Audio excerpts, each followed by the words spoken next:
Okay, we are back with some quick math. We are doing factorization by grouping. This is grade 9 content. Like the video, subscribe to the channel, and share it with anyone doing math. Okay, so when we're doing factorization, again, grade 9 level, you will deal with 4 methods of factorization. Okay, one being your highest common factors, and that always takes precedence. So you always go look for highest common factor first.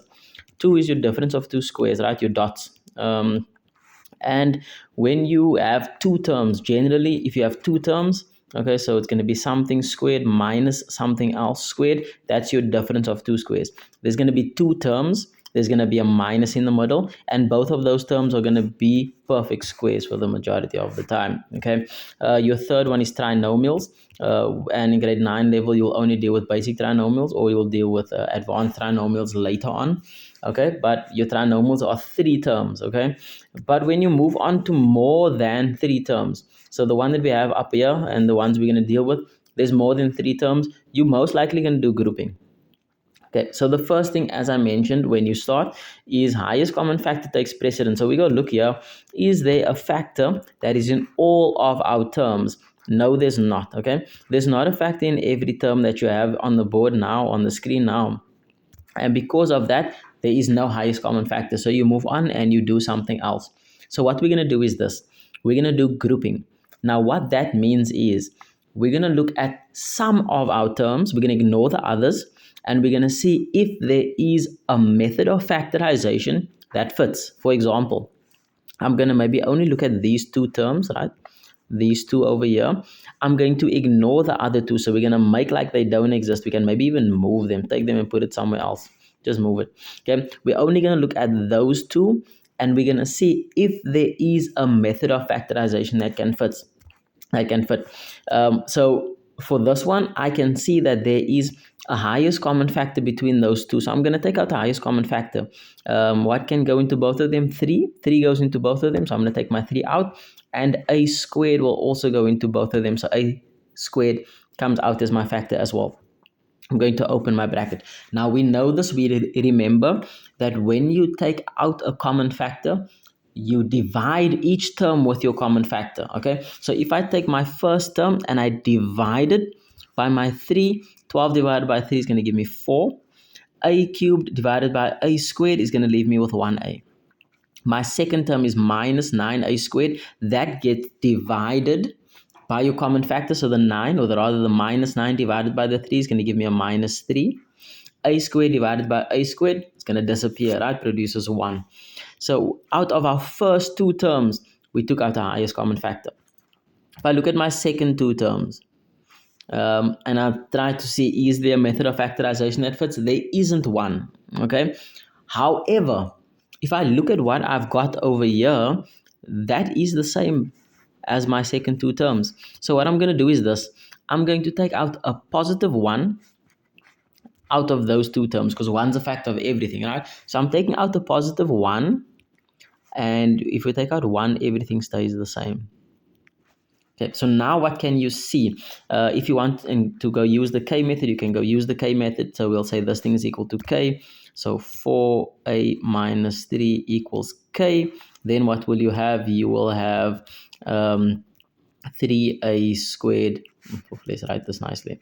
You will have 3a squared k plus k, where k is our common factor, right? So then you will say k comes out. If you divide this first term with k, you will have 3a squared. If you divide the second term with k, you will have plus 1. But you didn't have k when you started, so we're going to go back and replace k. So our solution would be 4a minus 3 and 3a squared plus 1.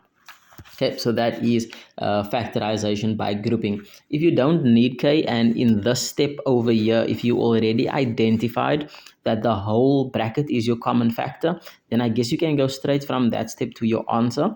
But if you couldn't identify that, then sure, go and use the k method, replace the bracket with k. All right, let's just talk through what we did quickly before we move on to the next one. We grouped some of our terms. In this case, we grouped number 1 and number 2. And we saw if there was a method of factorization that fit. And in our case, there was highest common factor.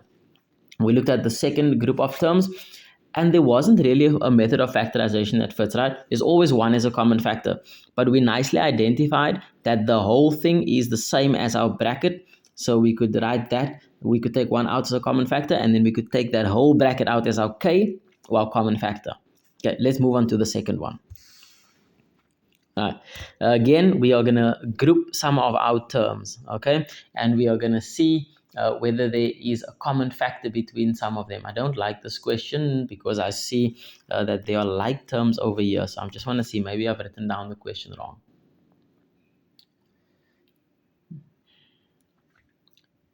All right, let's maybe deal with the question as is. I'm assuming that the exponent should have maybe then be different. Let me just 3n cubed. Okay, yeah. Okay. Let me just change these exponents. I've written the question down wrong. Okay, this needs to be a cube. That needs to be a square. Now I think we're okay. All right. Okay, so let's go group these. I'm going to group these first two. There is a method of factorization that fits highest common factor. It's not always going to be highest common factor. That's why I keep saying look for a method of factorization that fits. Okay, for the first two, it happened to be highest common factor. So the common factor here is going to be n squared. If I divide my first term, so this gets divided by the n squared, you're going to be left with 3n. And if this gets divided by the n squared, you're going to be left with minus 4. Okay, let's look at the next two terms and see if there's a method of factorization that fits. It's again highest common factor. Again, not always going to be highest common factor. They just happen to be the most common ones, okay? So I'm going to take out a positive 3 over there as my common factor. This first term is divided by that positive 3, leaving me with 3n. And this term is divided by my positive 3, leaving me with minus 4. Now, we're not going to use the K method. Go ahead and use it if you're more comfortable. But what I notice is that the whole bracket is my common factor. Because the whole bracket is my common factor, I'm going to write down my common factor and open a bracket. This is my first term. If my first term gets divided by that common factor, I'm only going to be left with n squared rather. And if my second term is divided by that common factor, which is my bracket, I'm only going to be left with the plus 3, and we have factorized. Let's look at number 3. Okay, so when I'm looking at this one, again, we want to group and we want to see if there is a method of factorization that fits. So it just happened that all of the ones we looked at, the first two were the ones that we grouped. It's not always going to be that you group number 1 and number 2. Sometimes you might want to group number 1 and number 3. Maybe you want to group number 1 and number 4, okay? So if I look at the first two, is there a method of factorization that fits? Yes, there is. There's not a highest common factor there, but that's a difference of 2 squares, and we should be comfortable with the difference of 2 squares. So we make 2 sets of brackets. Square root of the first one, so it's x and x. Square root of the last one, so it's y and y. And then a plus in the one and a minus in the other one. Plus and minus, okay?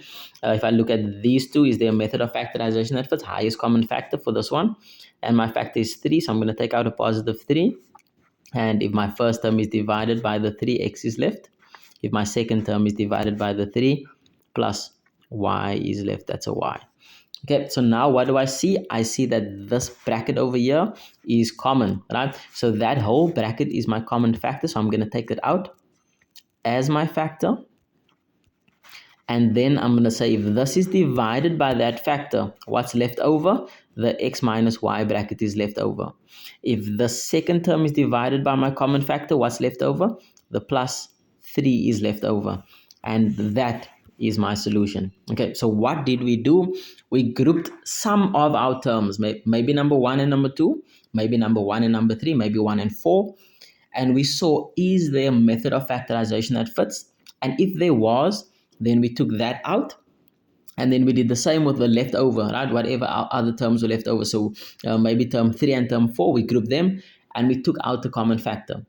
And then what we wanted to end up with was something where we have 2 brackets as our common factor. Then the bracket got taken out as a common factor, and then we divided our terms with the factors, and we ended up with our solution. Again, once you do your grouping, see what method of factorization fits. Sometimes, a lot of the times, it's highest common factor, not always.